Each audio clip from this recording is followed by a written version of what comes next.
Bismillahirrahmanirrahim. Assalamualaikum warahmatullahi wabarakatuh. Waalaikumsalam. Para bapak dan ibu sekalian, jamaah Kopi Mastur yang dimuliakan Allah. Alhamdulillah pada hari ini di Ahad ketiga ini kita kembali bisa menyelenggarakan kegiatan rutinitas kita untuk mengadakan kegiatan Kopi Mastur, kajian dan obrolan pagi Masjid An-Nur Empunala, Masjid Biru Empunala. Alhamdulillah sudah hadir di tengah kita Ustadz Iwan Setiawan yang kemarin sejak tadi kemarin siang saya bersama Abah Indra, Abah Eko bersama beliau menjemput di bandara. Ternyata beliau ini banyak sekali kegiatannya. Rumahnya di Jakarta, tapi sudah 11 hari kurang lebih berada di Makassar karena memang ada beberapa perkara yang harus ditangani di Makassar terkait dengan kristenisasi kah, pemurtadan, pemurnian akidah kah. Alhamdulillah di tengah-tengah kesibukan beliau yang sangat sibuk sekali, beliau bisa menyempatkan diri untuk hadir di masjid kita, di kota kita, di Mojokerto. Alhamdulillah tadi malam sudah mengisi di Masjid An-Nur Peri. Tadi pada subuh sudah mengisi kajian di Kubah Mas Bro, kultum pada subuh Masjid An-Nur Bromo. Nah, alhamdulillah hari ini beliau sudah hadir di masjid kita, Masjid Biru. Nah, ini Bapak Ibu sekalian ada sedikit informasi. Beliau membawa buku, nah ini bestseller beliau, The Secret Fadilah Al-Quran. Nah, ini bukunya edisinya Lux. Ini mulai halaman pertama sampai halaman terakhir. Ini kertasnya sama, kertasnya sampul semuanya nih, full halaman, halus, glossy. Nah ini semuanya nanti setelah kegiatan bisa didapatkan di serambi masjid, bisa dibeli di serambi masjid. Harganya berapa? Harganya 150.000. Nah ini harganya 150.000, nanti bisa didapatkan di depan masjid. Nah Ustadz Iwan, waktu kita sebetulnya jam 6 tapi karena mundur, karena kita ada setting, jadi waktu kita nanti kurang lebih sampai jam 6 untuk paparan kajian, atau jam 6 lebih 10, kemudian 10 atau 15 menit nanti ada tanya jawab sampai 7.10, nggak boleh, sampai jam 7.10, kemudian nanti ada tanya jawab. Dan nanti setelah kegiatan ditutup, barangkali ada jamaah yang kepingin ngobrol, konsultasi, atau mungkin curhat pengalaman, nanti bisa kita layani di obrolan pagi setelah kegiatan kita selesai. Nah, kemudian nanti sebelum acara tutup ada sedikit pemaparan dari Badan Wakaf Al-Quran yang akan memberikan laporan keuangan. Karena masjid kita ini beberapa kali didatangi, maka dari Badan Wakaf Al-Quran akan memberikan sedikit pengantar dan laporan keuangan tentang kegiatan yang selama ini digeluti. Baiklah, karena sudah masuk waktu, Ustadz Iwan, kami persilakan. Assalamualaikum warahmatullahi wabarakatuh. Alhamdulillah, alhamdulillah wa syukurillah wa la hawla wa la quwwata illa billah. Asyhadu an la ilaha illallah wa asyhadu anna Muhammadan abduhu wa rasuluh. Rabbi shrah li sadri wa yassir li amri wahlul 'uqdatam min lisani yafqahu qawli. Masya Allah kan wa lam yasha' lam yakun, la haula wa la quwwata illa billahil aliyyil azim. Amma ba'd. Alhamdulillah senang bisa hadir di Mojokerto. Salam kenal, salam takzim kami buat takmir, buat para asatidz, buat para pegiat dakwah, aktivis dakwah. Mudah-mudahan pertemuan ini bisa memberi kesan, membangkitkan semangat, ya, membuka rasa empati kita tentang dakwah di lapangan. Perkenalkan, nama kami Iwan Setiawan, aktif di Lembaga Dakwah Forum Arimatea. Apa itu Arimatea? Adalah sebuah singkatan advokasi, rehabilitasi, imunisasi akidah, kepada efektif dan aktual. Itu singkatannya. Tetapi namanya sendiri diambil dari sebuah nama tempat dari Alkitab. Di Bible itu ada namanya Yusuf Arimatea. Yusuf Arimatea itu tokoh yang menurunkan Yesus dari tiang salib. Jadi orang Kristen itu tahu betul namanya Yusuf Arimatea itu, ya. maka kita mau dakwah pada mereka, maka kami mengambil nama ini ya. Yusuf Arimatea, Yusuf dari kota Arimatea. Kalau kita Anton Medan, Anton dari kota Medan. Maka Abdullah Arimatea eksis mengadakan dialog lintas agama. Dan sangat welcome orang-orang non-muslim untuk diadakan dialog di dimanapun ya, mereka diundang, mereka hadir. Alhamdulillah. Maka pagi hari ini pertama-tama mari kita banyak-banyak bersyukur kepada Allah Subhanahu wa taala. Ini bukan hal yang kebetulan kita dipertemukan ya. Sudah 50 tahun sebelum dunia diciptakan, itu sudah tertulis kita kan bertemu di pagi hari ini. Ya. Dan banyak-banyaklah kita mensyukuri nikmat Allah, nikmat Islam, nikmat iman, karena tidak semua orang dipilih. Maka kita ini orang-orang pilihan. Maka bagaimana karena kita dipilih, berbuatlah yang terbaik untuk Islam. Ya, pasang tadi materi pagi tadi dahsyatnya kekuatan visi. Maka bagaimana kita ini tiap-tiap kita punya visi untuk mensyiarkan Islam. Jadi tagline dari lembaga kami namanya, tagline-nya gini, sampaikan Islam, cegah pemurtadan. Ya, maka hari ini kami mengangkat tema ini, membongkar aksi gerakan pemurtadan atau kristenisasi. Ya, mudah-mudahan ini mendapatkan hal baru ya buat Bapak Ibu sekalian, karena kami orang lapangan, jadi menunjukkan fakta dan data, jadi bukan hoax, tapi fakta dan data kami tunjukkan. Ini dedikasi kami selama 23 tahun berada di lembaga ini, totalitas siang malam kami bagaimana berkecimpung membentengi akidah umat dari bahaya kristenisasi. Baik, kita mulai. Banyak mungkin penasaran siapa pendiri lembaga Forum Arimatea. Pendirinya yang pertama Ustadz Abu Yamin Roham dari Muhammadiyah. Yang berikutnya ada almarhum Ustadz Rami Nawai dari Dewan Dakwah. Yang ketiga Ustadz Isman Mukhtar dari Muhammadiyah lagi. Yang terakhir baru orang umum Diki Chandra, itu sekjen pertama Arimatea. Ya. Bukan Diki Chandra artis itu, bukan. Ini orang Sunda ya. Dia memang mantan manajer, mantan direktur perusahaan banking skill total dalam dakwah. Dia menjadi motor penggerak Arimatea ketika awal. Apa saja program Arimatea? Yang pertama, mengadakan dialog ilmiah terbuka. Kami mengadakan debat lintas agama di berbagai macam kota. Ya, izin ya, putar sedikit videonya sambil kita tes soundnya. Ini bagaimana kami mengadakan debat pertama ya. Judulnya Mu'alaf Fes Murtadin. Ini Ustadz Nababan. Yang mu'alafnya Ustadz Nababan, Ustadz Yusuf Ismail dan Ustadz Ihsan Noko Ginta ketika itu. Dan saya lihat videonya ya. Al-Qurannya orang Islam berkata, kata Allah, kecelakaan besarlah atas orang-orang yang telah menulis Alkitab dengan tangan-tangan mereka sendiri. Lalu mereka mengatakan ini dari sisi Tuhan. Tapi Al-Quran mengatakan tidak. Alkitab itu sudah ditulis oleh tangan manusia.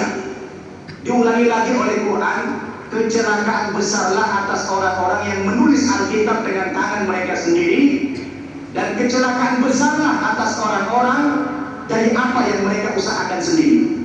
Saya kan sebagai umat Kristiani kaget baca ayat ini. Baru lagi di awal-awal ayat 79 surat Al-Baqarah sudah memprotes Alkitab. Bagaimana tidak kaget saya? Sementara dalil yang seperti itu tidak ada satu ayat pun saya jumpai dalam Al-Quran yang mengkritisi, dalam Alkitab yang mengkritisi Al-Quran tidak ada kita jumpai. Saya penasaran Pak, di samping kaget, penasaran, kok ini Al-Qurannya orang Islam mendiskreditkan Alkitab, mengatakan Alkitab itu ditulis oleh tangan manusia atau oleh rekayasa otak manusia. Saya kan penasaran, apa iya sih seperti itu Alkitab? Bapak Ibu, makin penasaran saya baca. Masuk ke surat Ali Imran, banyak cerita tentang Nabi Isa. Masuk lagi ke surat An-Nisa, Al-Quran malah memberikan pembelaan kepada Nabi Isa. Di saat orang Nasrani mengatakan Nabi Isa itu sudah mati terbunuh dan tersalib, Al-Quran memberikan pembelaan. Kata Quran itu, wa ma qataluhu wa ma salabuhu walakin syubbiha lahum. Nabi Isa itu kata Quran tidak mati terbunuh, tidak mati tersalib, tapi yang terbunuh dan tersalib ketika itu orang yang diserupakan wajahnya persis seperti Nabi Isa. Begitulah kalau orang mata pidato. Ya, Insya Allah ya. Nah itu video pertama kami akhirnya dari perjalanan mengadakan dialog lintas agama. Alimatnya mengadakan akhirnya berikutnya di berbagai macam kota ya, debat lintas agama. Alhamdulillah sekarang bergeser, yang dulu lewat di sini sekarang sudah lewat YouTube, bahkan di TikTok. Setiap hari di TikTok itu ada debater Islam di situ ya. Ada Nanda, ada Bang Zuma, ada Umi Rifa. Ada yang ikutin ini? Ada yang kenal Bang Zuma? Gitu. Banyak fansnya ya. Saya tunjukkan saya waktu sama Bang Zuma juga menangani kasus di Solo. Oke, yang berikutnya ya, ini program-program kegiatan kami. Saya mau titik beratkan yang ke nomor 5 ya, yaitu menangani kasus-kasus yang berkaitan dengan akidah antara pemeluk agama Islam dengan pemeluk agama lain. Nah ini kami menunjukkan nih kinerja-kinerja dari lembaga Alimatya dalam penanganan kasus-kasus yang terjadi di lapangan. Nah, saya kasih prolog. Ini adalah sebuah video yang mana kami dokumentasikan saat menangani seorang wanita muslimah dari kecil dia tidak pernah lepas jilbab. Maaf, dia dulu sekolah Muhammadiyah di Bali ya, sampai dewasa. Tetapi manakala ketika dia sakit, orang tuanya sibuk dua-duanya bekerja. Maka yang menemani dia di rumah sakit temannya yang laki-laki agama Kristen, orang dari NTT ya. Tiap hari bertemu, tiap hari dia merawat. Orang tuanya bilang, ya udah, karena kesibukan kerja, nggak ada yang temani di rumah sakit. Pulang dari rumah sakit, bibit cinta itu pun tumbuh. Gitu. Akhirnya hamil lagi di luar nikah. Ayahnya karena malu mengusir dia dari rumah. Maka begitu saya dengar laporannya, saya bilang, Pak, selamatkan. Taruh ini dosa zina, tapi jangan sampai murtad. Ayo selamatkan. Dipanggil sama bapaknya. Saya bilang nanti kita buat rekayasa. Ya, bagaimana cara memisahkan antara dua ini. Nah, akhirnya kita buat rekayasa pura-pura antar minta izin ke neneknya di Pemalang untuk minta persetujuan. Pasti laki-laki ini minta ikut juga, saya bilang. Ya benar, dia kalau bilang ya ikut dia ke Jawa. Nah, sampai pulang dari Pemalang, saya mampirkan di Malang. Ketika itu Alimatya di Malang cukup banyak ya, teman-teman aktivis di Malang itu aktif di Alimatya. Nah nanti lihat videonya bagaimana kami memisahkan antara wanita ini dengan si laki-laki ya. Silakan disimak, ini salah satu video penanganan kasus dari Alimatya. Pada Alimatya membahas kristenisasi, pungutan habisi semua insyaallah. Bahwasanya inilah aksi-aksi pemufakatan yang dilakukan oleh oknum maupun dari lembaga yang memufakkan umat Islam yang berhasil kami dokumentasikan dan berhasil kami ungkap pelaku dan tempat lokasi di mana mereka melakukan kegiatan pemufakatan.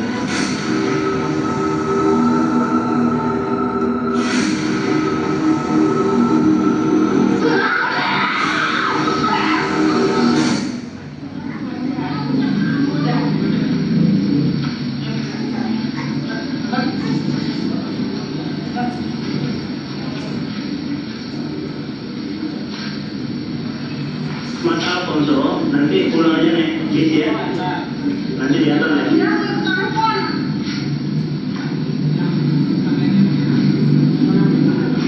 Udah Mbak, Mbak nanti.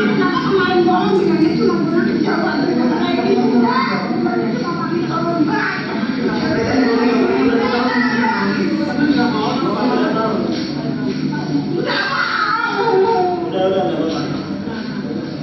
nggak apa-apa. Sampai melahirkan dulu Mbak.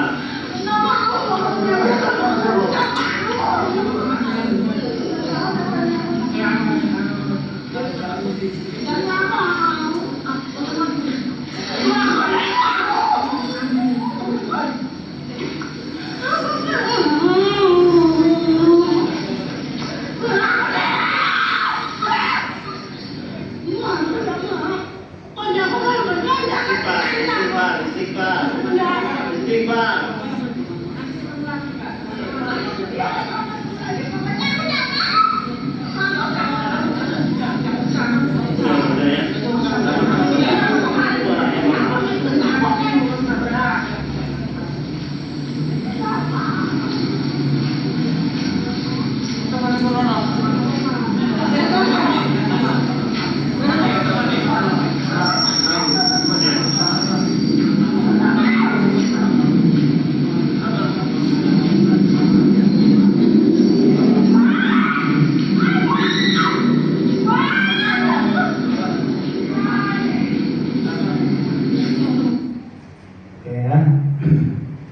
Itu salah satu kasus yang kami tangani.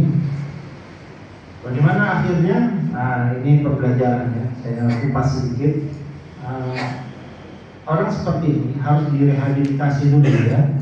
Ditaruh tempat pondok pesantren, dikasih tausiah, kalau perlu diruqyah. Nah, ketika itu kita taruh di sebuah tempat rehabilitasi. Cuma ayahnya tidak mengikuti apa SOP yang kami berikan, yaitu ambil semua alat komunikasinya supaya terputus dengan laki-laki tadi ya. Nah, tapi bapaknya kasihan katanya, udah saya tanggung jawab kalau ada apa-apa gitu, nggak apa-apa biar handphonenya. Pak, itu SOP-nya itu penting Pak untuk memutus komunikasi dengan dunia luar. Dan bapaknya minta tolong Mas, kasihan anak saya. Sudah saya nggak tanggung jawab ya Pak. Ya biar saya tanggung jawab gitu. Maka apa yang terjadi? Hari kedua besoknya dia masuk kamar mandi, handphone ditaruh tergeletak gitu kan, ibunya buka handphone itu. Dulu masih musim SMS ya. Begitu dibuka SMS terakhir, laki-laki itu WA SMS bilang begini, kamu cari aja gereja di mana saja pasti kamu dibantu. Berarti dia mendapatkan informasi penting itu. Saya bilang, dia udah dapat informasinya. Terus gimana Mas? Dia bilang, ya resiko Pak. Dia kalau sudah dapat informasi itu dia bisa kabur kapan aja, saya bilang. Nggak nunggu lama, besoknya kabur beneran. Ya, padahal jaga ketat sama teman-teman. Waktu istirahat siang, teman-teman tidur, kabur dia. Udah cari kesana kemari nggak ketemu.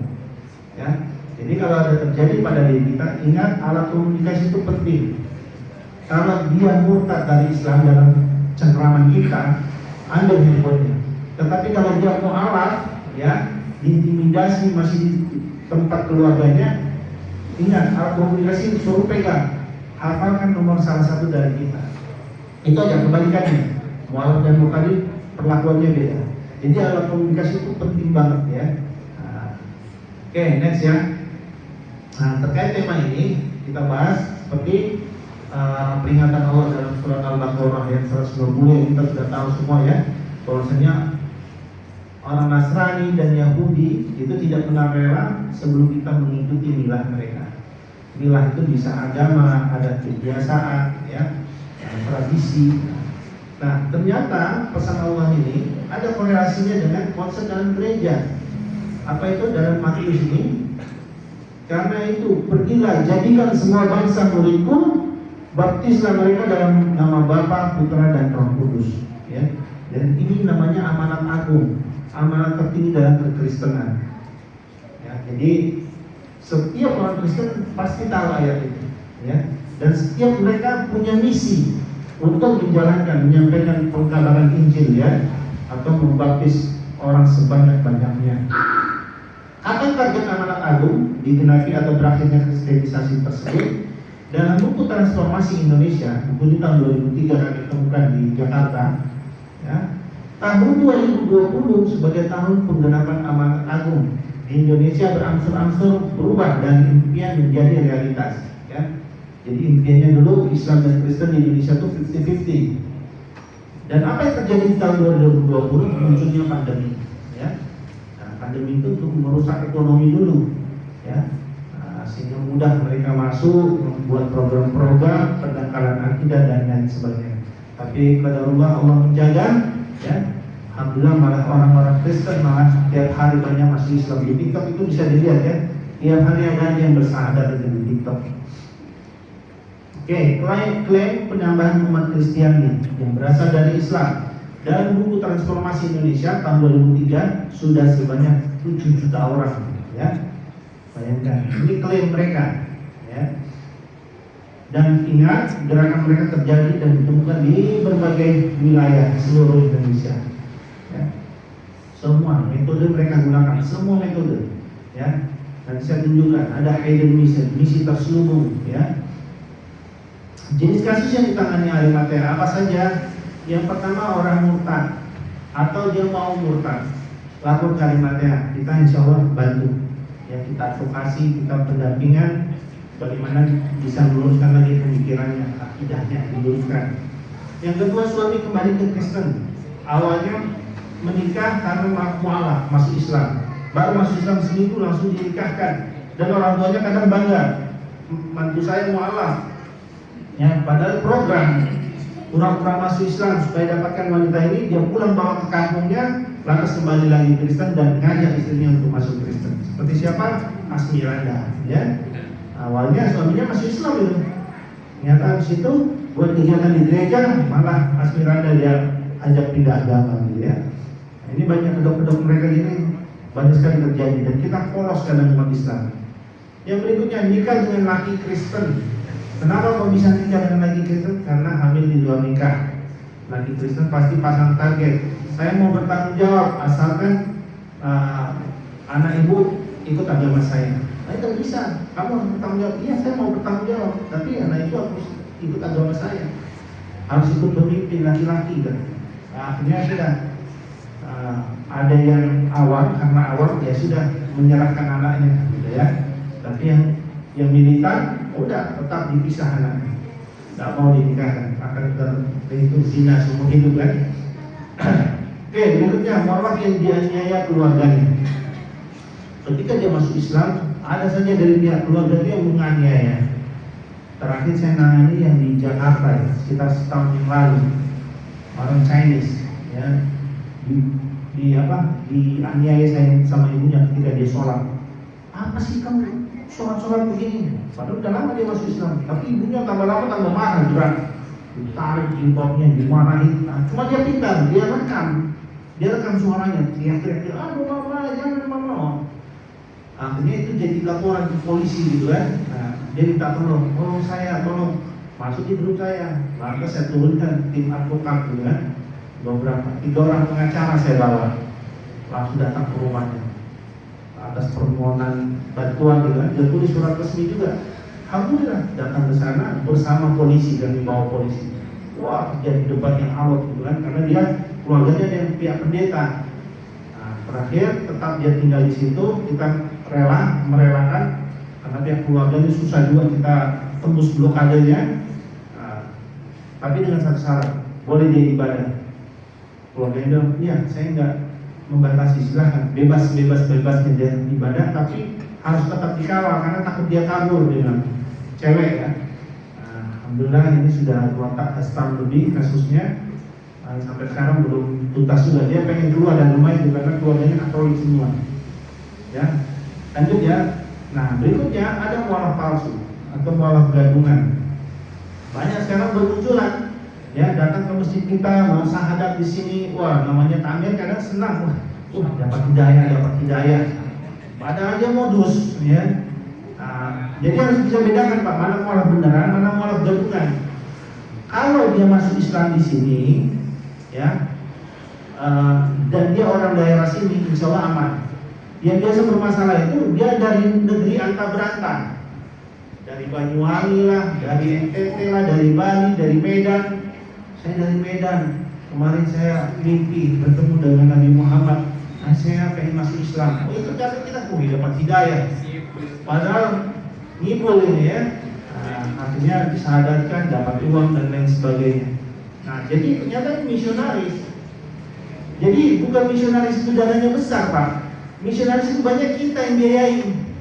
Karena kepolosan kita kasih transport 1 juta, bapak yang takmir kasih 1 juta, udah berapa juta? Pindah masjid dia sana, syahadat lagi di sana, dapat lagi dari sana sekian juta. Itu modus ya. Maka saya kasih tahu tipsnya adalah kenali betul kalau dia memang mualaf dari daerah sini, tahu nasabnya, tahu keluarganya, KTP-nya jelas, insya Allah benar. Apalagi ada diskusi, ada yang dampingi gitu ya, insya Allah benar. Tapi kalau datang dari negeri yang nggak jelas, datang sini mau syahadat dengan alasan ini dan itu, apalagi dengan mimpi, nah udah Ini modus. Ya, tadi datang duit. Nah, mualaf tuh kasih motivasi, jangan datang duit, jangan. Oke, next. Gereja ilegal. Nah, misi dari kekristenan yaitu menjalankan misinya manakala di daerah tersebut sudah ada gerejanya. Maka mereka punya ambisi membangun gereja sebanyak-banyaknya. Ingat, dalam kekristenan itu menganut multi member, membership. Ya, kalau dia sudah member di gereja Pantekosta, ya mungkin dia datang ke Bethel, ya mungkin dia datang ke gereja GKJW gitu ya, ya mungkin. Nah, dia pasti di gereja, satu gereja saja. Maka kalau karena banyaknya sekte, semua pendeta-pendeta yang lulus itu pengen buat gereja masing-masing gitu di setiap sektornya gitu. Maka tugas kita bukan kita ini ya, tidak toleran, bukan, tapi memang mereka menjalankan misinya di situ. Manakala ada gereja, maka dia akan daerah situ semua dia akan survei, dia data mana yang pro sama dia yang bisa dipengaruhi, mana yang memang menentang. Pokoknya orang-orang Muhammadiyah ini patut diwaspadai nih. Kenapa? Mereka yang biasa mengganggu keberadaan kita gitu kan. Oh, yang satu ini toleran banget. Nah, ini biasa mudah nih untuk didekatin. Mungkin metodenya mereka sudah baca gitu. Nah, kalau dia sudah masuk di satu wilayah, langkah berikutnya adalah ngadu domba. Satu kelompok dengan kelompok Islam dibenturkan sama mereka. Ya. Oke. Ya, maka kalau ada gereja ilegal, tolong bisa berkoordinasi dengan ormas-ormas Islam, ya, hentikan, gagalkan, dan lain sebagainya. Banyak kegiatan-kegiatan lain yang kami lakukan. Salah satu bisa putarkan ya. Ini bagaimana video yang berikut ini perebutan jenazah mualaf, ya. Nah, ini kemarin sempat viral di 2-3 bulan lalu. Boleh nanti dilihat di channel Mualaf Center Hagia Sophia. Terus saya terlibat di situ bagaimana pembebasan jenazah mualaf yang akan dikremasi, jenazahnya akan dibakar. Kita sama jenazah dalam kalau kita latihan jenazah ya, rawat jenazah itu kan mandikan jenazah itu kan pelan-pelan tuh. Kalau misalnya ada luka, maaf ya, gitu ya. Nah, sangat hati-hati sekali memperlakukan jenazah. Nah, ini jenazah kaum muslimin mau dibakar. Waduh, itu padahal kita patut kifayah, makanya harus kita perjuangkan untuk dapatkan jenazah para mualaf itu. Nah, ini alhamdulillah berhasil. Ini gimana Ustaz? Bisa dibuka ya?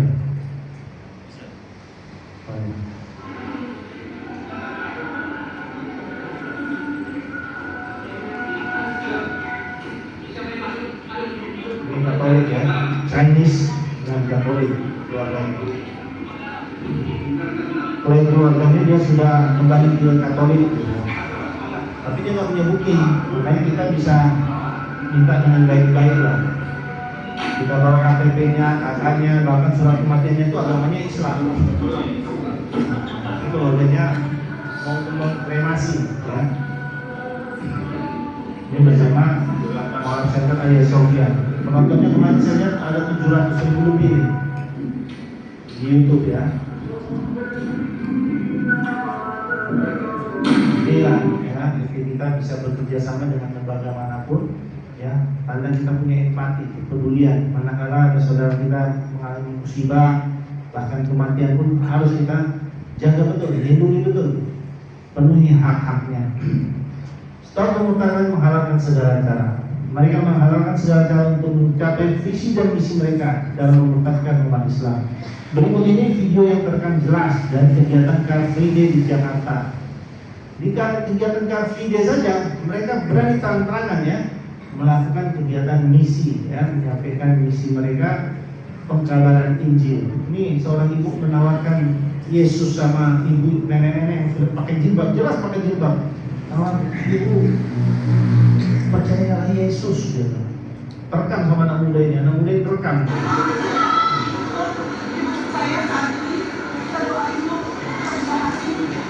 Ya ampun Bu, jangan begitu dong Bu, saya dengar Bu.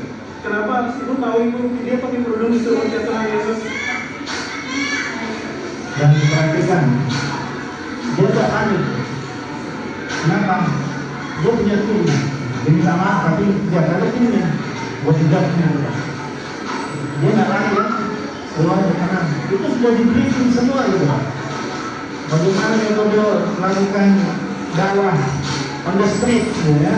Kristian yang melakukan dakwah atau apapun namanya di tempat umum, lalu malah dengan fair, tidak terselubung seperti itu dan mengincar mereka yang masih muda, labil, belia, ataupun orang tua yang memang sudah mudah dihasut atau apapun. Tadi Anda dengar sendiri suara yang terekam bahwa jika dia percaya pada Tuhan Yesus, maka dia akan diselamatkan. Dan ini ada yang kerjanya lagi. Rekam. Jadi penting Pak, kemudian mengetahui gerakan lawan itu seperti itu. Ini bahkan di Tanah Abang dia terang-terangan lagi ya, menyampaikan pengkabaran Injil, pengkabaran Yesus di Tanah Abang juga.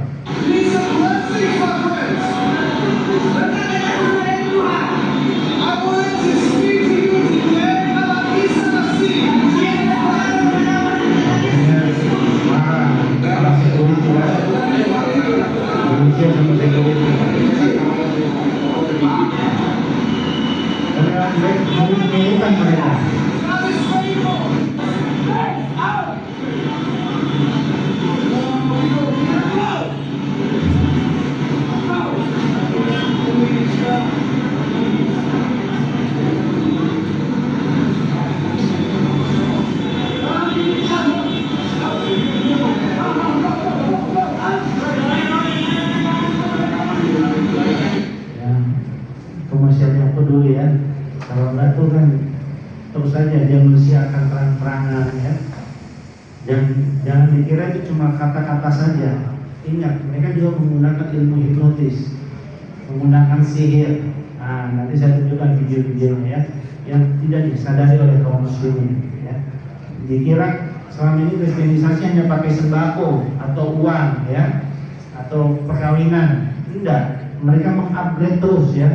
Masuk bidang politik, masuk lagi mereka lewat sihir, hipnotis. Nah, kita bukan ngomong hoax dan yang kita sampaikan fakta dan data. Ini banyak sarjana Islam yang murtad karena gerakan kristenisasi ya. Santri, ustazah, murtad itu tidak ke Kristen. Termasuk ada yang pernah kuliah di Universitas Muhammadiyah Solo ya, sempat jadi viral ketika itu.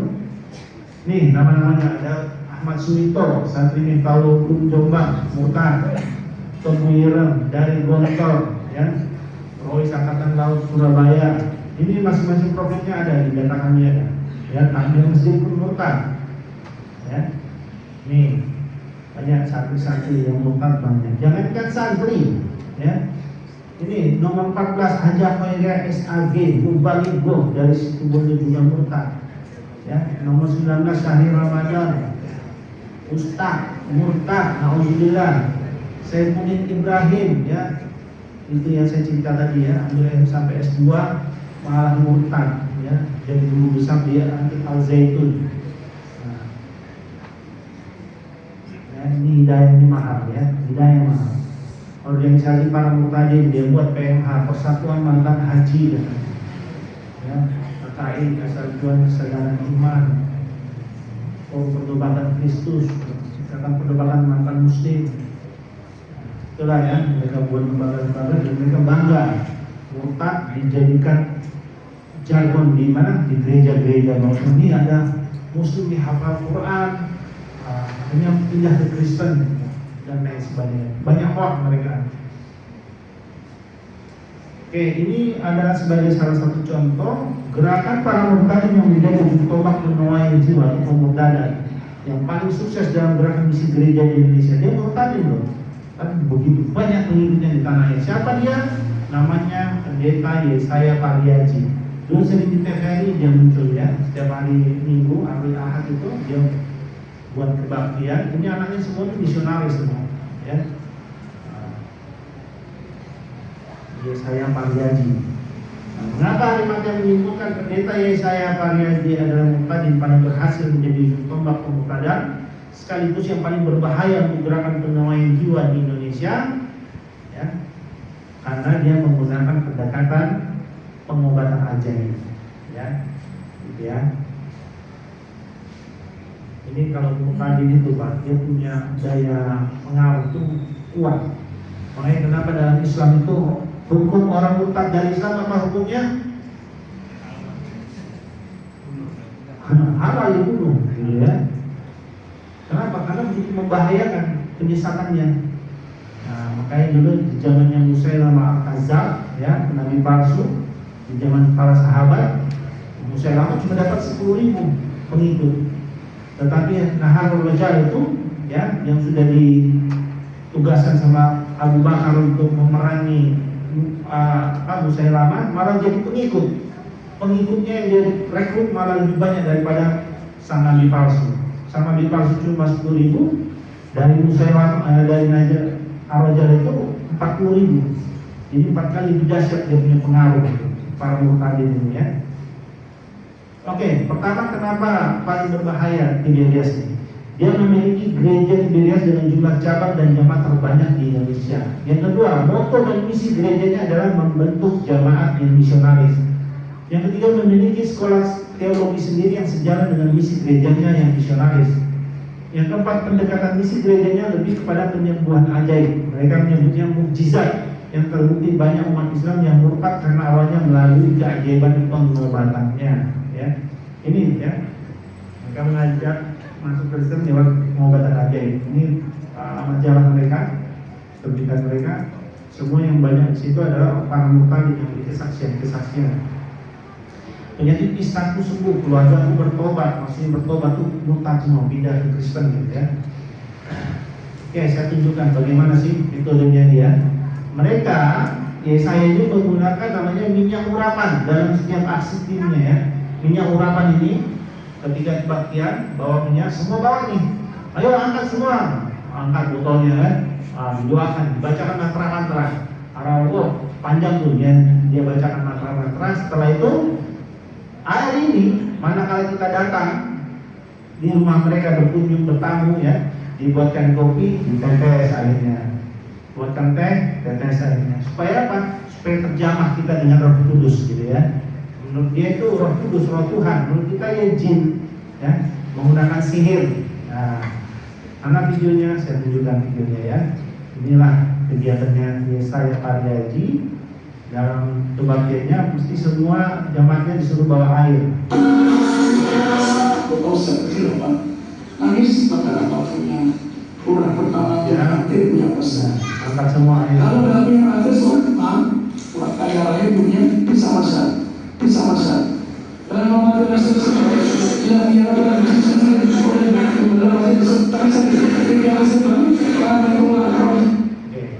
kita saja, ya. Kita yang dihipnotis lagi. Ya, jadi itu menggunakan media sihir, ya. Teman saya seorang ustadz murtad 3 bulan, nanti ada kisahnya. 3 bulan dia murtad di Batam. Dia lah memiliki kesaksian ini, ya. Bahwasanya ternyata makanan, minuman yang diminum semuanya dibacakan mantra-mantra begitu. Nah, ini dia 3 bulan murtad di sana. Nanti bisa saya ceritakan. Oke, ini stop pemurtadan. Mereka banyak sekali, Pak. Ini high sekali dalam mencari mangsa, ya. Ini salah satu video. Kadang-kadang mereka lagi makan di restoran. Nah, karena ini orang menguasai, kalau saya pelajari dia menguasai hipnotis, ya. Pendeta ini menguasai ilmu hipnotis. Hipnotis itu salah satu tipsnya, kalau kita mengiyakan, kamu lakuin ini, ya, dia kayak misalnya uya-uya, siapa lagi yang di transit yang biasa lucu-lucuan gitu, kan. Nah, menghipnotis itu kalau kita mengiyakan, nah itu masuk tuh, sugestinya masuk di situ. Nah, sama seperti Mbak ini, kamu begini, kamu dipengaruhi, ada orang yang suka sama kamu, dia membenarkan terus, tapi masuk sugestinya. Nah, kita lihat, ya, ini metodenya sama seperti metode rupiah ini, dia pakai juga metode rupiah.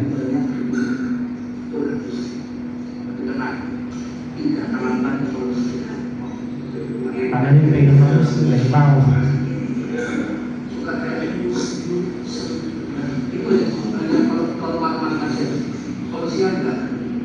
Dia membenarkan, ya, masuk sugesti.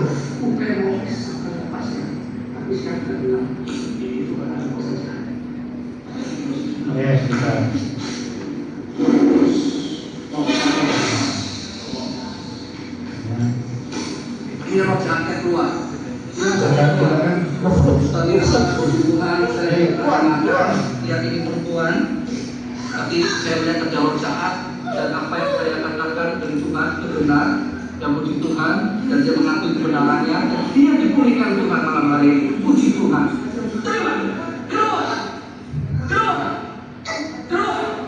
Ini ya metode mereka. Nah ini kalau nggak ada yang nggak kuat nyebar ke sebelahnya. Nah ini juga muslim nih yang sebelahnya kayak yang ini kena juga akhirnya dari sini.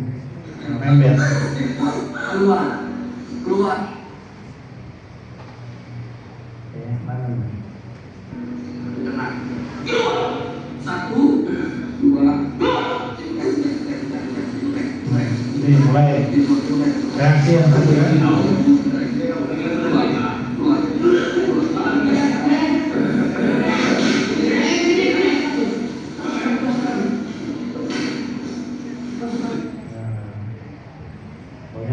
Itulah teriak tadi yang di belakang sini kan. Keluar. Ya. Kasihan Pak, umat kita jadi apa sama mereka ya, objek dakwah mereka lah. Tapi kita baru tahu seperti ini, lihat wah ternyata metode mereka ini seakan-akan dia ngobatin, padahal bisa jadi dia masukin gitu ya. Nah, metode nanti dia Liberias itu gitu, menggunakan metode-metode pendekatan Roh Kudus. Nah, ini berbagai kasus yang dibongkar oleh Al-Madya. Hal ini bagian dari misi Al-Madya, yaitu mengimbangi berbagai gerakan agama lain terhadap akidah umat Islam. Ini kisah yang tadi pertama yang di mana di Bali. Nah ini mutadi dengan media G. Boleh dilihat ya. Di Ponorogo saat saya isi seperti ini tahun 2009. Ada orang baru murtad masuk Kristen karena merasa nyaman dengan ibadah di gereja menggunakan bahasa roh. Ya, ini kebanyakan aliran Liberias. Saya tunjukkan videonya. Ya, saya diminta ketika itu saya ngisi di majelis mujahidin. Ya, panitianya majelis mujahidin. Kita yang hadir dalam banyak. Ya, metodenya pelatihan intelijen Islam judulnya. Wah, betul-betul mengundang semut ya. Pada berdatangan semua intelijen. Tadi di akhir sesi ada orang bilang ada yang baru murtad Pak 3 bulan yang lalu, wanita bisa nggak didakwain untuk agar bisa kembali ke Islam? Boleh. Begitu ketemu saya tawarkan, diskusi lama ya. Terakhir saya tawarkan, mau nggak diruqyah? Boleh, tapi ada syaratnya. Enggak, ruqyah nggak ada syarat saya bilang. Enggak, saya minta satu syarat. Teman saya penasaran, apa syaratnya? Saya boleh buka Alkitab saya, buka Bible. Ya. Saya bilang enggak boleh. Saya bilang, oh ya, enggak apa-apa. Nah, jadi mau tes adu ilmu gitu kan. Saya bilang, antum nih, udah enggak apa-apa, biar kita lihat. Udah, saya buka lah Bible-nya, lantas saya mulai meruqyah. Begitu saya meruqyah, keluar dari lisannya bahasa yang enggak pernah saya dengar. Para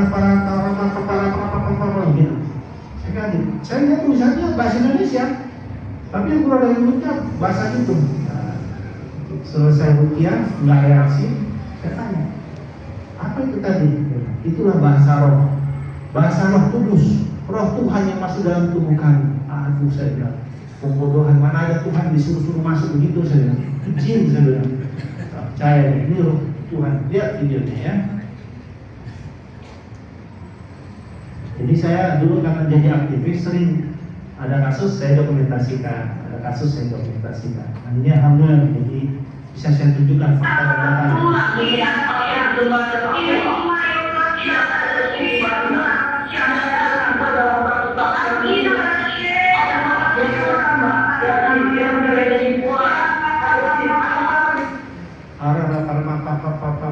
Gitu ya. Ini ada ini main. Saya baca ayat kursi sampai salah-salah karena teriakan ini bukan keras dia kan.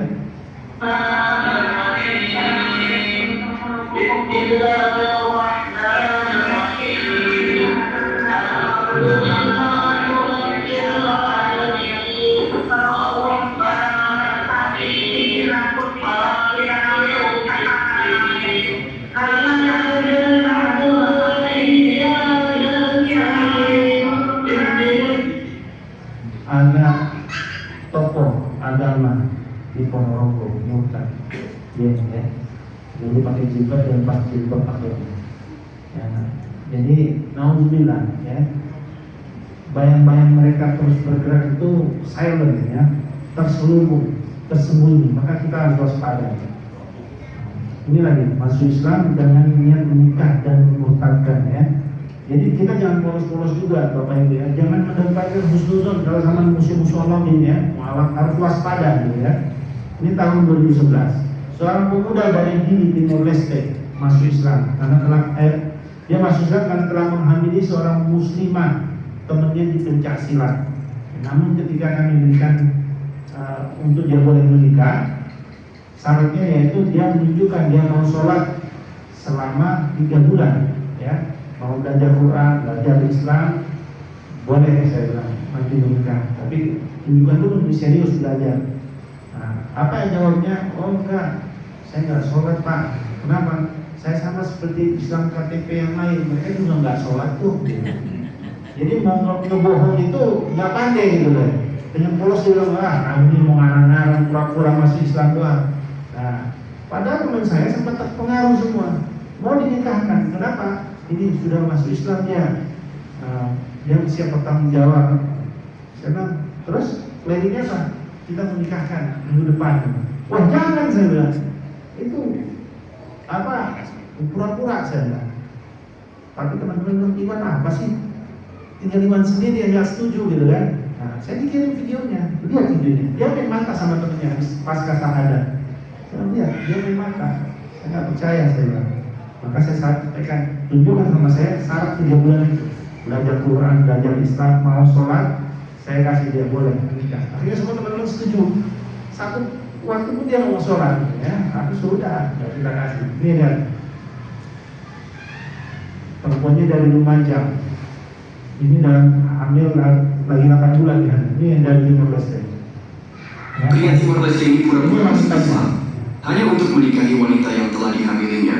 Jadi gestur tubuhnya membuat tim Ahmadiyah curiga karena dia bermain mata dengan temannya. Akhirnya tim memberikan syarat untuk menikahi wanita tersebut, yaitu sholat 5 waktu dan belajar Al-Quran selama 3 bulan. Ternyata 1 waktu pun dia tidak melakukannya. Ahmadiyah memutuskan untuk mengasingkan wanita tersebut hingga melahirkan dan tidak akan menyerahkan wanita tersebut karena khawatir akan dimurtadkan. Sampai wanita itu melahirkan, dia cari ke sana kemari, tidak dapat dia. Kita sembunyikan di satu tempat ya, di kos-kosannya teman gitu ya. Sampai melahirkan dia di situ, kita urus melahirkan. Sudah berapa bulan baru dia pulang ke kampung halamannya di Lumajang.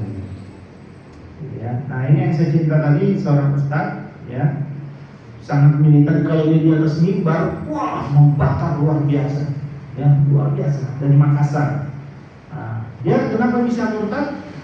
Ini ya, pernah terjebak kekuatan jin hingga murtad dan dikabur gereja selama 3 bulan. Ya, awalnya dari apa? Dari internet. Pengakuannya dari chat di warnet. Dulu zaman 2007 itu musim warnet. Jadi di warnet itu ada satu artikel jam 10 dia mulai chat buka internet di situ. Ada artikel, dia klik. Ketika dia klik, sudah tidak bisa lagi tangannya menghentikannya. Baca terus. Akhirnya di situ dia tercuci otak. Bayangkan dari jam 10 pagi sampai jam 12 malam dia tidak keluar dari tempat internet itu. Sholat pun dia indahkan. Ya, azan dia sholat di awal waktu berjamaah dan di masjid. Itu dia tinggalkan semua. Nah, akhirnya 3 bulan dia di training di gereja di Berias di sana bersama Yesaya Aliansi.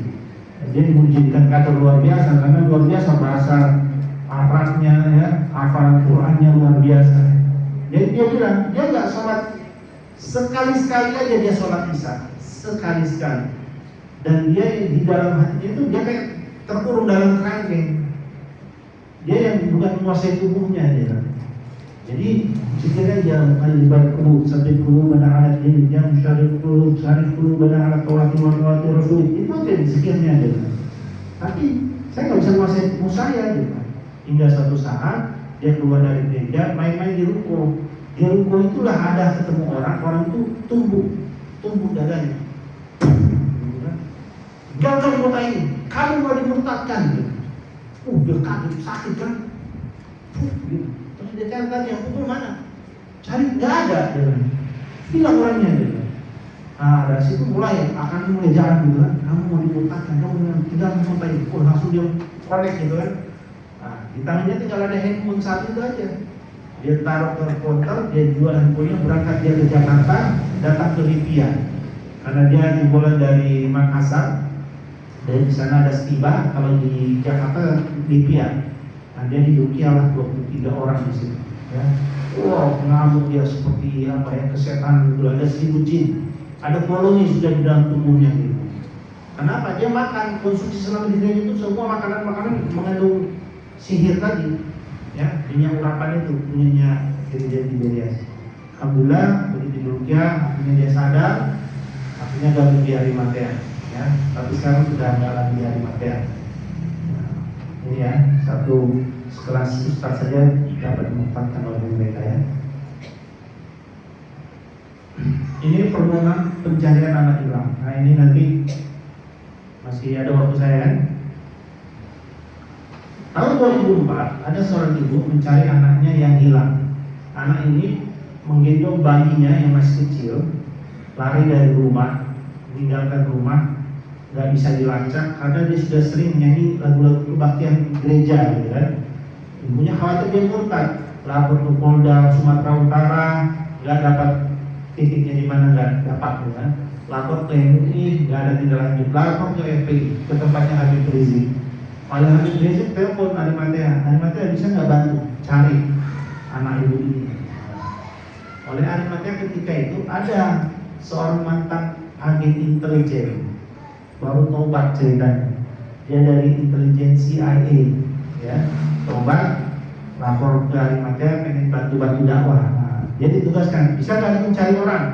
Insyaallah Ustaz, cari anak di mana? Pokoknya datanya ini, bagaimana cara untuk mencari?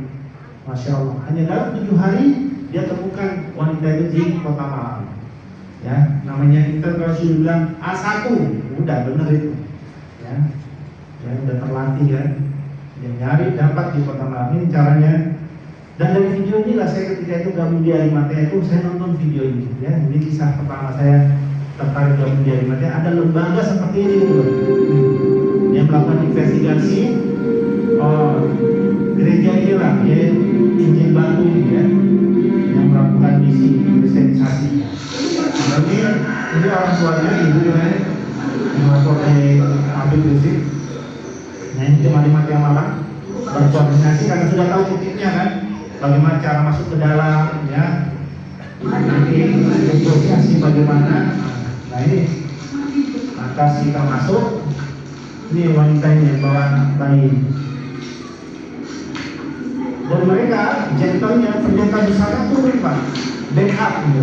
Nah ini ibunya debat lama sama sang pendeta ya, mau bawa anaknya keluar, pendetanya terus ya bahasanya ya diplomasi lah. Oh ini kan dia sudah dewasa, dia bebas menentukan pilihan dan lain sebagainya gitu kan. Akhirnya kita bawa ke Ustaz Safri dari Jemaat Tabib di Batu ya, didakwahi terus tentang Islam, dia menolak. Ini kan pilihan saya sudah dewasa. Akhirnya sudah, ibunya bilang kalau gitu tinggalkan, aku ambil anaknya. Anaknya diambil sama ibunya. Nangislah dia kehilangan anak kan. Ibunya bawa sama suaminya si Uci ini. Ya, ini videonya saat perpisahan antara ibu dan anak ya. Ini yang membuat anak tahu nama apa tahu dan baik-baik nasihat juga tahu. Silakan jangan dikomentakan tahu, sana tahu. Kasih dia nama tahu ini siapa sih? Aku nggak bisa di sini. Sekali aku bisa itu aku balas dendam.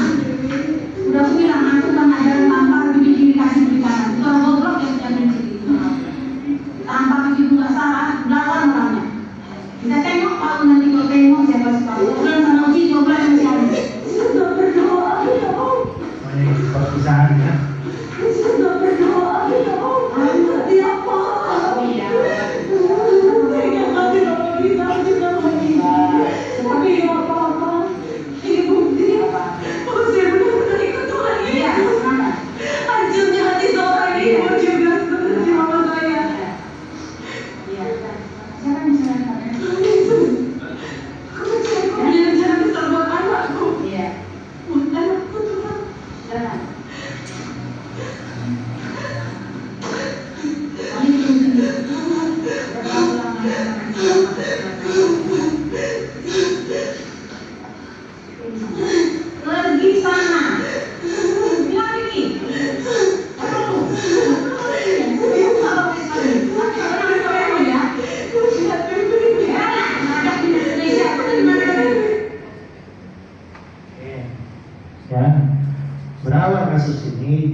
relawan di Aceh.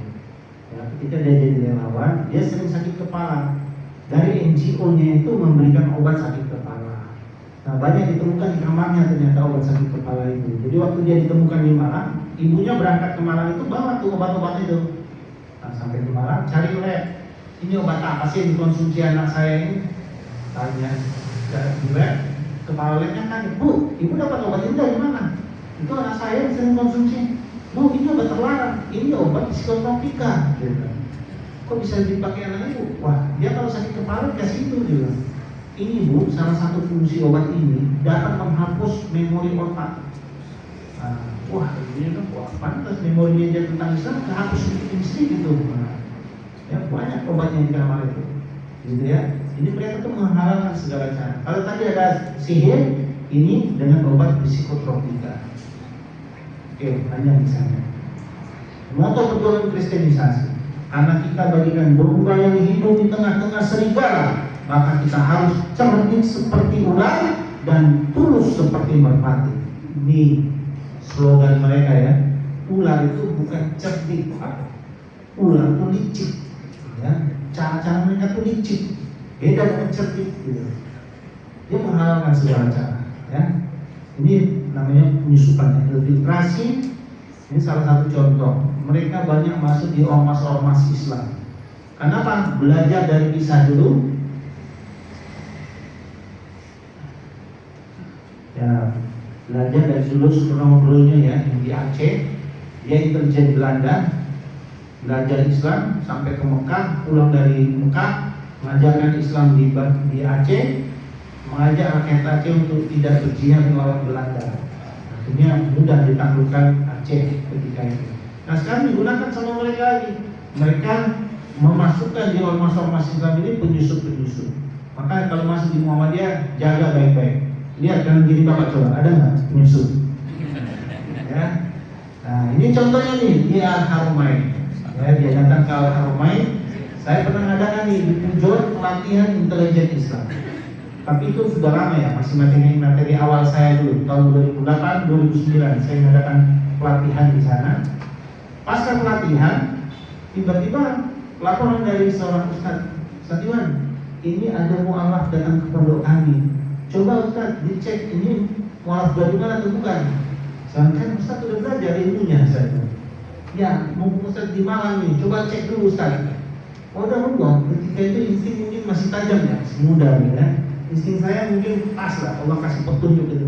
Saya telepon tanya, ya Pak gimana? Bagaimana ceritanya Bapak masuk Islam? Nah, ceritanya ini lucu. Saya melihat ada tulisan Allah besar di masjid. Hati saya tenang. Akhirnya saya pengen masuk Islam.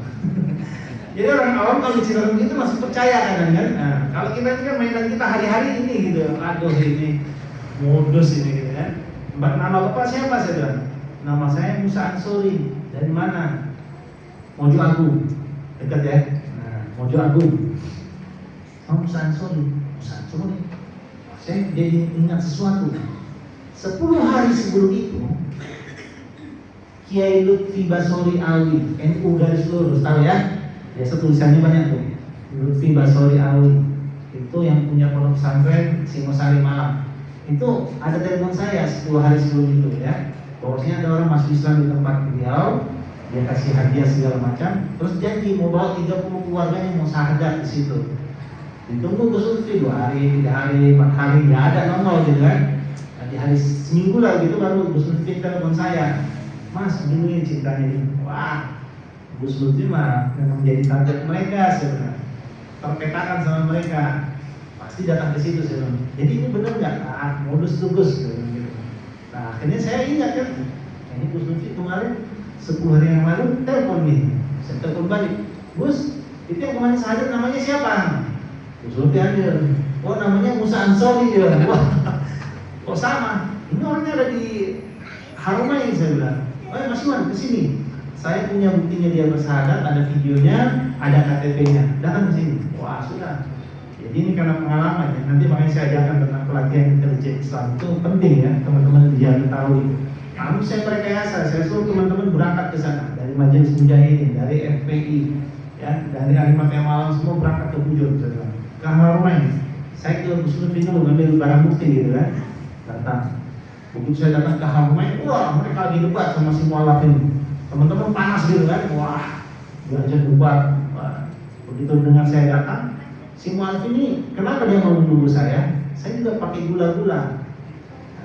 Harus kasih iming-iming. Ketika dia bilang dia masih Islam itu, saya bilang Bapak mau tunggu saya biasanya kenalan mualaf itu, saya punya pengusaha-pengusaha yang biasa memberikan donasi Pak. Kalau Bapak mau menunggu, saya siapkan nanti donasinya. Ya jam berapapun saya tunggu dulu. Nah, udah dia masuk jebakan Batman saya kan. Ya dia nunggu di situ. Saya sudah kondisikan teman-teman ke sana, begitu dengar Pak Iwan datang, woi mukanya sumringah, gitu kan, mau dapat duit gitu ya. Begitu datang ternyata saya buat sebuah rekayasa intelijen, saya ungkap di situ ternyata dia itu bohong gitu kan. Pertama dia bersikukuh gitu, dia ada video. Dan ini penyusupan ini case tersendiri ya yang saya nangani selama ini kasus yang unik menurut saya. Ini lihat nih, waktu interogasi. Teman saya, yang sampai punya doa. Saya tanya, saya nggak pernah ngomong apa. Saya nggak pernah ngomong apa. Siapa yang nugaskan sampean? Saya ini untuk kerja sendiri ini. Saya nggak percaya. Sampean siapa nugas saya? Enggak saya. Atau saya bukan itu kan sama bukan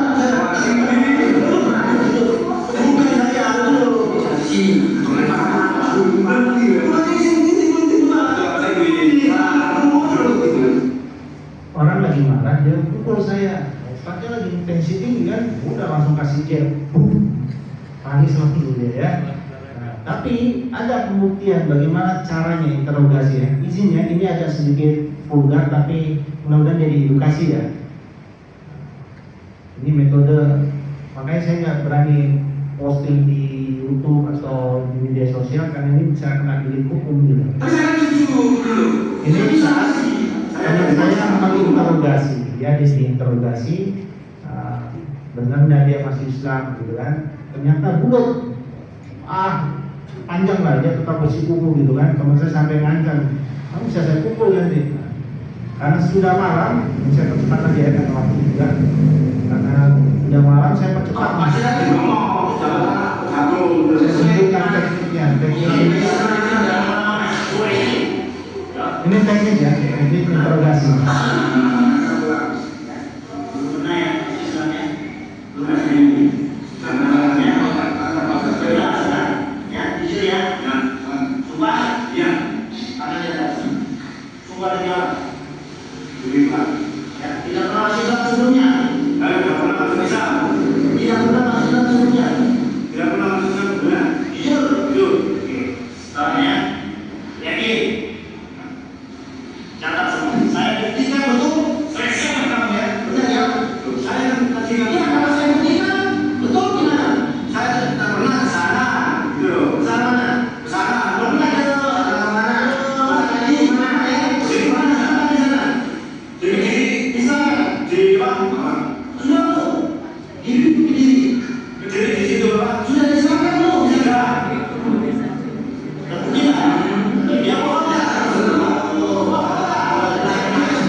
Jadi ya, ini salah satu contoh.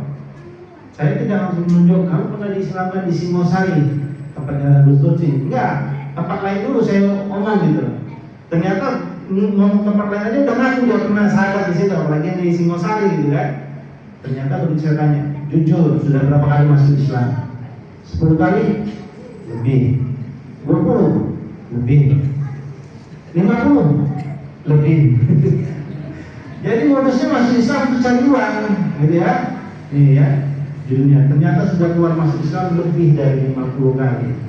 Ya. Coba, orang mau jual aku. Akhirnya malam itu kita titip di Polsek Batu, besoknya kami jemput. Karena saya bawa ke sini, waktu interogasi ini bawa polisi juga saya. Nah, jadi titip di Polsek Batu. Besok pagi kita bawa, dia bawa ke Mojo Agung. Ternyata di Mojo Agung tetangganya nungguin dia, nyari dia karena menipu banyak dia di situ. Wah, itu jadi kerjaan buat kita lagi. Mau dibunuh dia, waduh. Saya pegang ada badan yang gemuk besar, saya pegang badan saya gini, saya pegang keseret saya. Kami besar badannya orang itu, mau bunuh dia, waduh.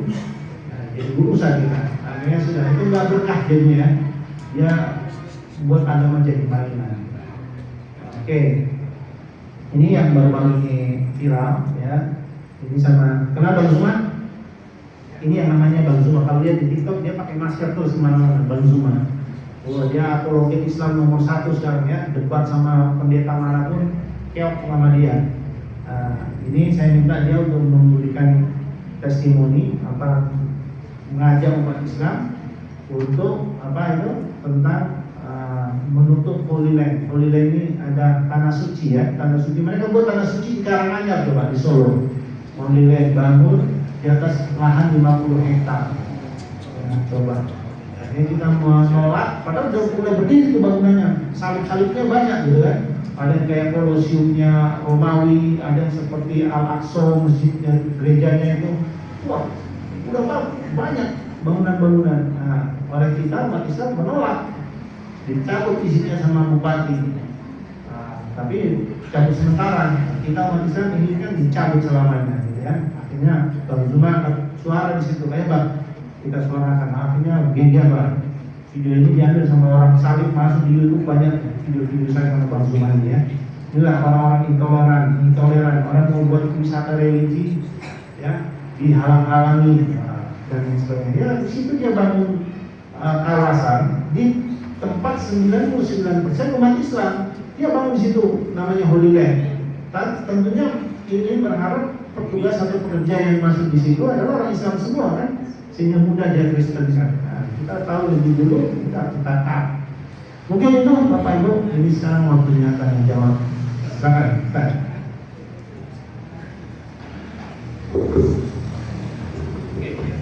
Silakan para jemaah, barangkali ada yang mau ditanyakan terlebih dahulu.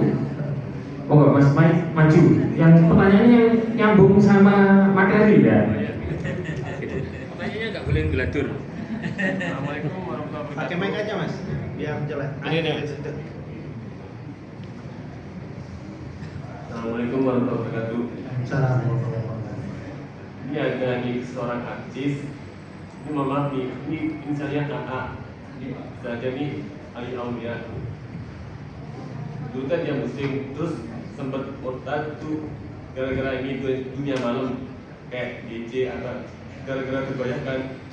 Dia balik lagi gitu ke fitrahnya, dibimbing sama Ustaz dari Sulaiman. Nah, apakah yang dari tema kita tadi menggalakkan Arimatia itu sangat penting, padahal ini sangat penting buat keluarga sama anak cucu kita gitu ke depan. Assalamualaikum warahmatullahi wabarakatuh. Assalamualaikum. Intinya gimana?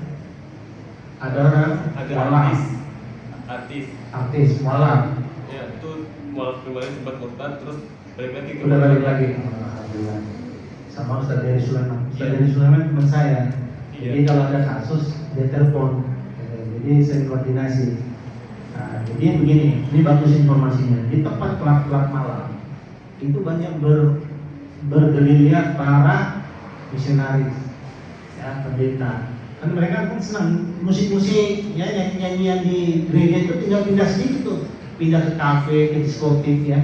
Karena mereka tahu orang-orang ini banyak yang jiwanya kosong, ya labil, ya orang termarginalkan, ya dan dipedulikan lingkungan, ada yang broken home. Maka datanglah mereka ke tempat-tempat seperti itu, coba menyampaikan Injil. Pendekatan, ada namanya metode konseling ya, ibu namanya metode konseling.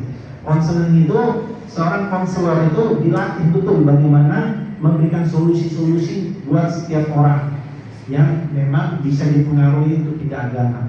Masalah apa Mas? Wah, ramah sekali. Belum lagi yang good looking ya, good looking ininya yang disiapkan untuk mendekati muslimah, good looking yang perempuan yang ditawarkan untuk anak-anak yang toko ustadz ya. Pokoknya mereka metodenya dua deh, masalah perut dan di bawah perut ya, tidak jauh dari dua itu orang murtad dari Islam. Nah, jadi kembali lagi kayak tadi ya tentang dunia malam. Nah, cuma ini kita juga tidak biasa ya, aktivis masuk tempat begitu untuk dakwah itu nggak biasa. Nah, makanya Ustaz Dedi Sulaiman pernah saya bawa dia di kafe di Ternate.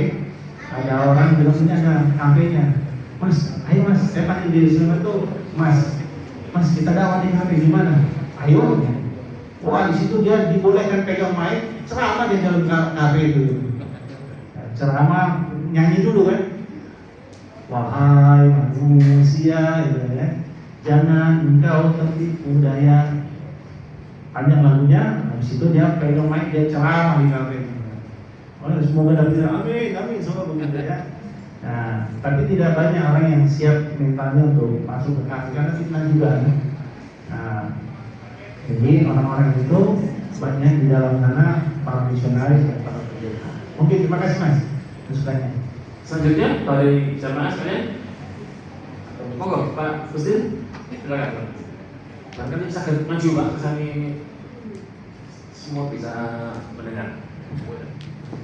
Terima kasih. Singkat saja Pak. Kita harus mengenal dengan ini hal. Karena Natal itu kalau sekarang tulisannya dengan hari malam dunia. Bagaimana Pak dunia? Terima kasih Pak. Ya. Jadi hari Natal, ini hari yang mereka klaim sebagai hari lahirnya Yesus sebagai anak Tuhan ya. Kita bertahun-tahun ini kadang kan pro kontranya boleh nggak ngucapin Natal ya. Buya Hamka sebagai ketua MUI dulu sudah mengeluarkan fatwa dilarang mengucapkan Selamat Natal ya. Karena sama kita melindungi mereka mempertuhankan manusia gitu kan. Alhamdulillah sekitar tahun 2018 kemarin Ahmadiyah mengadakan acara pas malam Natal ya, kita buat acara. Nah, di situ terciptanya satu momen kita nyatakan jadi hari mualaf sedunia tanggal 25 Desember. Ya, kemarin ini heboh kan di medsos di mana. Itu Ahmadiyah Pak yang menginisiasi. Ahmadiyah dari Makassar. Ya, karena pas dia buat acara, dia mengundang satu pembicaranya non muslim. Siapa nih? Kalau debat oke. Ini kok dia ceramah orang non muslim Tuhan panggil anak mahasiswa dari Unhas. Gak apa-apa. Dua mualaf, satu dari Ahmadiyah, satunya yang Kristen gitu. Apa alasan antum kok jadikan dia pembicara masih anak mahasiswa ini? Dia datang ke rumah, dia sangat senang dengan acara di Zakir Naik waktu datang di Makassar gitu. Udah 1,5 tahun yang lalu. Nah, dia mau sedikit berkesaksian gitu. Oh ya sudah, mau nggak dia disadarkan? Wah, nggak tahu dia. Coba aja lu yang tawarin dia. Betul, saya pembicara terakhir. Nah, di saat pembicara terakhir saya tawarkan dia. Berapa persen yakin dengan Islam? Langsung dia pegang mic, 100% dia. Oh berarti mau masuk Islam dia bilang.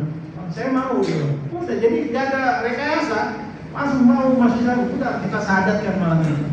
Nah karena momen itu besoknya kan dia evaluasi. Kok pas malam Natal dia masuk Islam ya?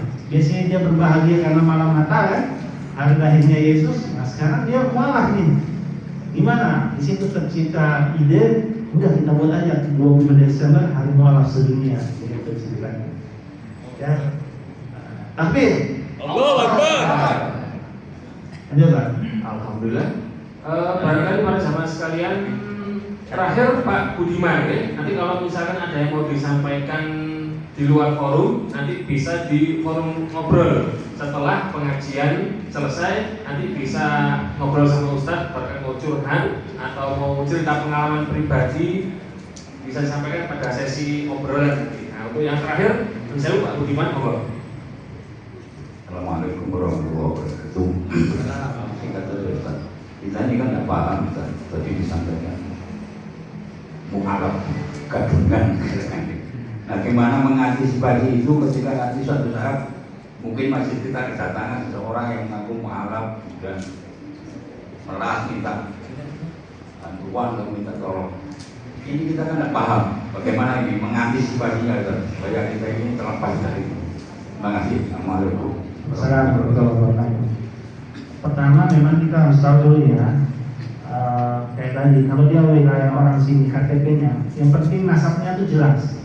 Kalau nasabnya jelas, KTP-nya jelas, ya, itu insya Allah bisa dikatakan 90% insya Allah mualafnya benar.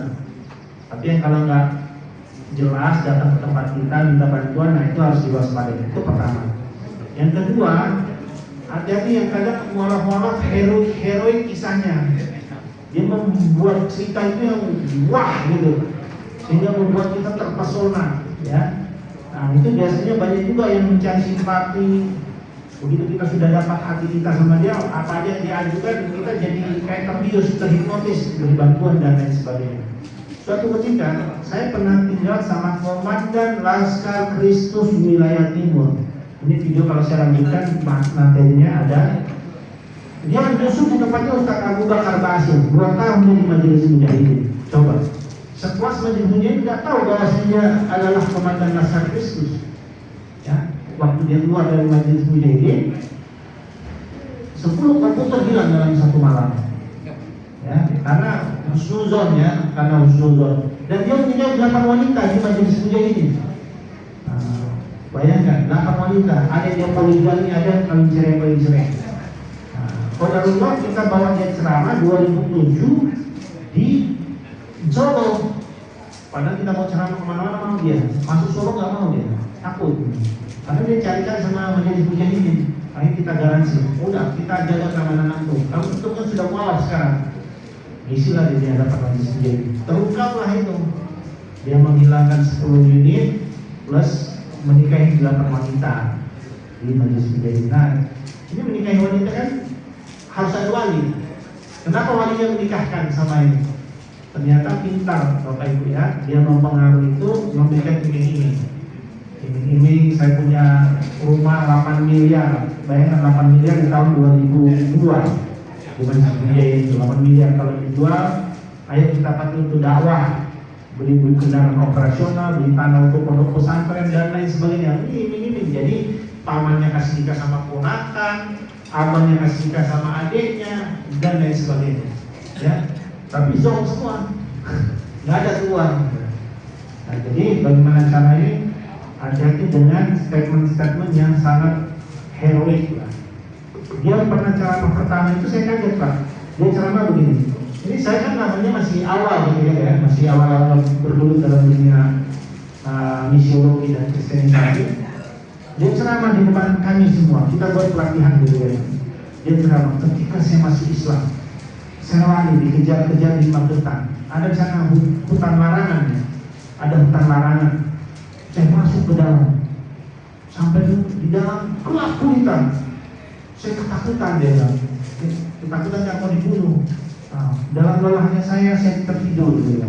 Ketika saya tertidur, bangun tengah malam, ada semangkuk bakso di sebelah kanan saya, masih panas gitu. Wah, ini bantuan dari Allah, Masya Allah. Akhirnya saya makan sambil nangis gitu. Wah, saya bilang, hebat juga ya. Saya polos, percaya ketika itu coba.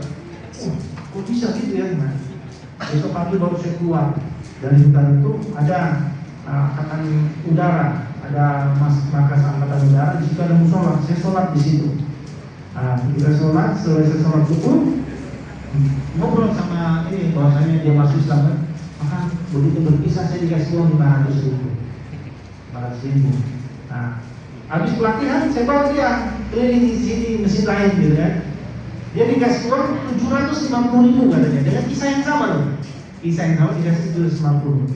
Nah, ada di masjid besar tempat lain kita buat kan dia safari gitu. Bawa di tempat lain dia bilang berapa? Dapat 1,5 juta ya. Wah, ini jalan udah mulai ngarang ini. Oh, pemain ini. Ya, jadi dia kalau testimoni mereka harus relate, harus sama dari tempat ke tempat. Kalau mulai beda, nah ini banyak pemain. Karena banyak mualaf itu yang masih terbiasa dengan kebiasaan lama, yaitu apa? Berdusta. Saya tadi pesan sama setiap sahabat yang masuk Islam, mualaf itu dikatakan jangan berdusta, jangan berbohong. Mungkin gitu dari saya. Terima kasih Ustaz atas penjelasannya. Alhamdulillah ini sangat membuka cakrawala kita. Ini hal baru yang mungkin kita belum pernah mendapatkan di Mojokerto ini Ustaz. Jadi saya harapkan Ustaz kalau misalkan mampir ke Jawa Timur kiranya Sudi datang ke Mojokerto lagi untuk berbagi pengalaman yang lebih seru. Nah, untuk terakhir kepada Ustaz Hanif selaku dari BWA, mungkin ada sedikit yang mau disampaikan, laporan atau apakah? Monggo.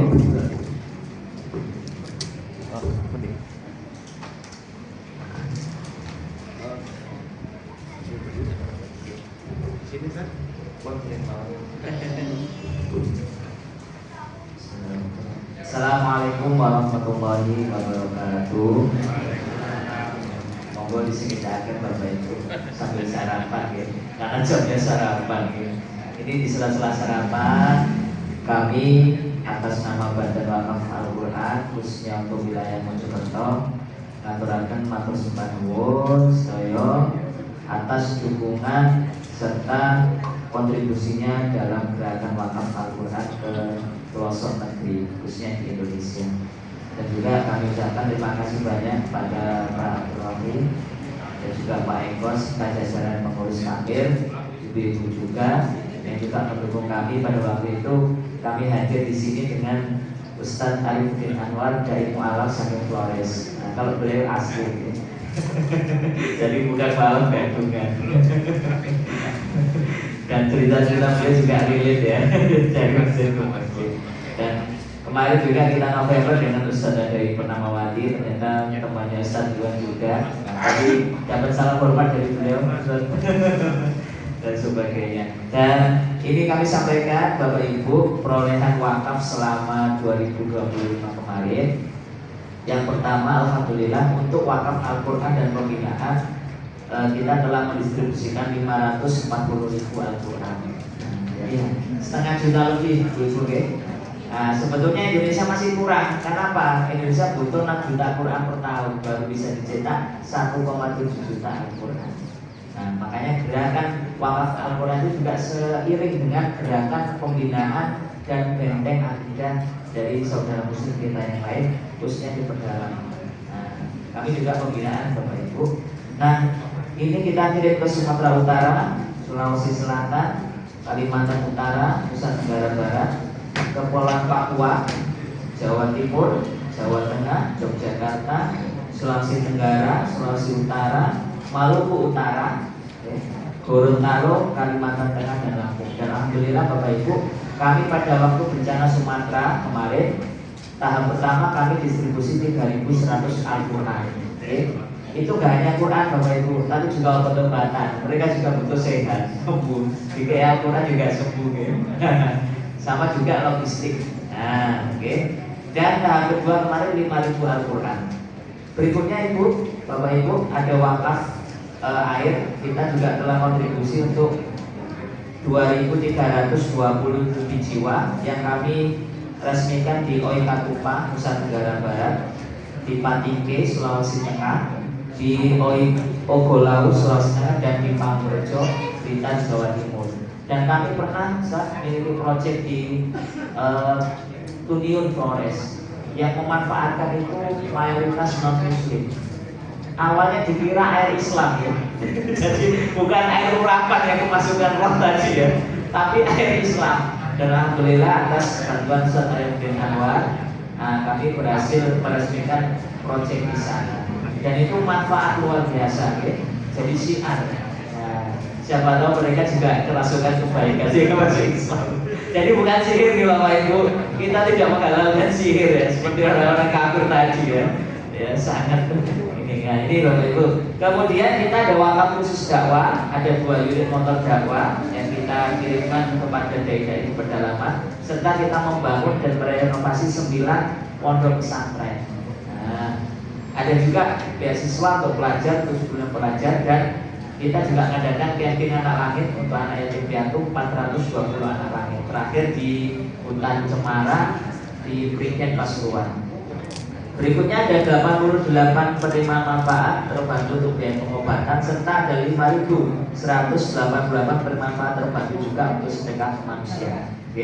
Dan kami alhamdulillah punya 4 kapal kesehatan yang itu juga pernah disampaikan Sandra Dewi. Sejak dulu misioner sudah punya kapal kesehatan dari Selandia Baru. Nah kita baru punya 4 ya. Itu pun baru-baru tahun ini ya.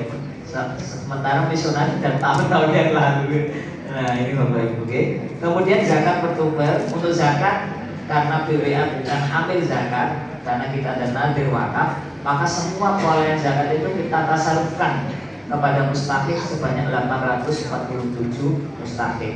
Nah jadi kalau ada orang zakat 1 juta, diserahkan 1 juta, karena kami bukan ambil Bapak Ibu.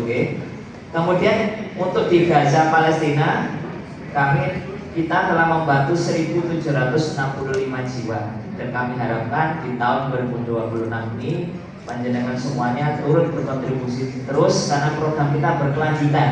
Kalau orang kafir tadi ada terus menerus dengan metode macam-macam sampai menghabisi ngeri juga Bapak Ibu ya. Nah kita juga tidak boleh berhenti ya, bahkan tadi juga ada usulan untuk Arimatea keliling ya, Masya Allah biasa. Nah karena itu Bapak Ibu, izinkan kami mengasih souvenir untuk takbir masjid berupa kalender Nah nanti monggo dibersani ya. Nah di sini kami mohon perwakilan dari takbir masjid, boleh Pak Rofi. Saya mungkin difotokan, ada juru foto.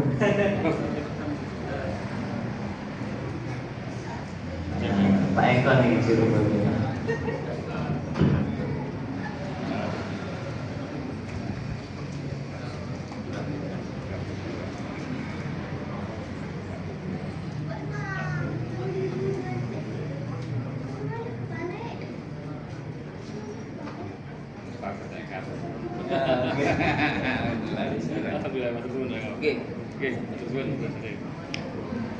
Bapak Ibu, untuk kantor Badan Wakaf Al-Quran, barangkali panjenengan ingin tahu, kantor kami di perumahan Aksana Modern City, Jalan Ridwan Ghazali, Mojokerep, Mojosari.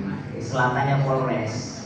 Kalau di sini juga ada Aksana di Trowodo sama di Aksana Madinah Soko. Nah, kami yang ada di Mojosari. Dan mohon doanya Bapak Ibu, ini sekaligus undangan, insya Allah tanggal 24 Januari Sabtu malam kami ada safari dakwah bersama Kiai Haji Sauki MZ, putra dari almarhum Zainuddin MZ. Di masjid insya Allah Baitul Mujahidin Muhajirin Bumi Soko Permai. Nah, monggo bisa nanti kita di sana. Paginya kami di Masjid Jami'at Tauhid, di depannya rumah sakit Mojosari RSUD di situ, sama di paginya jam 6 itu subuh, kemudian jam 6 kita di pengajian umum Ahad pagi untuk PCM Mojosari. Nah itu, dan beliau akan keliling ke Gresik dan ke kota-kota yang lain. Nah nanti mudah-mudahan bisa mampir ke situ lagi. Sekian, terima kasih Manut Baru Satiwan dan juga Pak Rofi, Pak Eko dan juga semuanya, dan ibu-ibu semuanya jamaah. Saya lihat juga banyak wakil-wakil kami. Sekian dari kami. Assalamualaikum warahmatullahi wabarakatuh. Terima kasih Ustaz Hanif atas laporannya. Dan ini terakhir para bapak jamaah sekalian, barangkali masih ada yang membutuhkan buku karangan dari Ustaz Iwan, bisa didapatkan di depan ya. Dan dapatkan di depan ada rekan kami yang bisa melayani pembelian buku. Dan untuk pengumuman berikutnya, bahwasanya besok hari Jumat tanggal 23 Januari ba'da maghrib, insya Allah Ustaz Edi Mulyadi hadir di masjid kita. Setelah 1 tahun lebih beliau tidak nyambangi masjid kita, alhamdulillah besok hari Jumat tanggal 23 Januari beliau bisa menyempatkan diri untuk hadir nyambangi kita di Masjid Biru ini. Baiklah para bapak sekalian, kita akhiri kegiatan kita pada hari ini dengan bacaan alhamdulillah bersama-sama. Alhamdulillahirabbil alamin. Subhanakallahumma wa bihamdika asyhadu an la ilaha illa anta astaghfiruka wa atubu ilaik. Assalamualaikum warahmatullahi wabarakatuh. Dan bagi jamaah sekalian yang mungkin kehilangan kunci sepeda motor, jatuh atau terlesur, nanti bisa menghubungi kami di depan ya. Yang kehilangan kunci sepeda motor bisa menghubungi kami di depan di mimbar.